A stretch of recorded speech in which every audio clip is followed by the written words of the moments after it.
দেখো কি সুন্দর হয়েছে।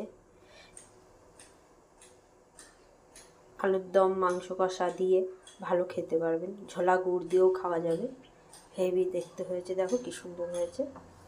আপনারা ভালোবাসলে কমেন্ট করে জানিও প্লিজ। দেখো ফাট পিঠা করেছি, আমরা দিয়েছি 1 চিমটে লবণ দিচ্ছি, কোনো কিছু লাগবে না, শুধু গরম জল আর লেবু চিনি 1 চিমটে দিলেই হবে।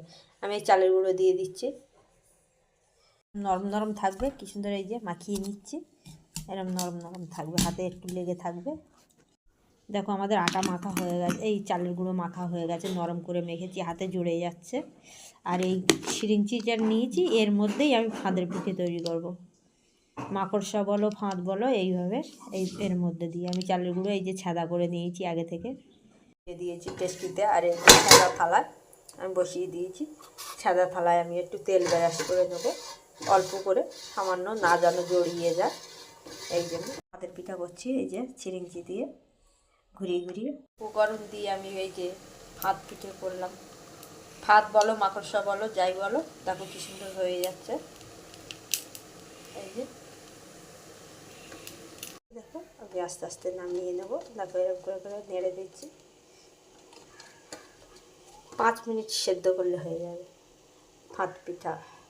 আচ্ছা 5 মিনিট করে লাগে রাখলে, ভাপানো হয়ে গেছে, আমরা ঢেলে নেবো। এবার বাড়ির এই যে ঢেলে দিলাম, বাড়ির উপকরণ দিয়ে ফাঁদ পিঠে আমি তৈরি করলাম। এইভাবে করছি, দেখো কি সুন্দর বেরোচ্ছে ফাঁদ পিঠে। এই ঘুরিয়ে ঘুরিয়ে নেব, ঘুরিয়ে ঘুরিয়ে দিচ্ছি, দেখো কি সুন্দর হয়েছে।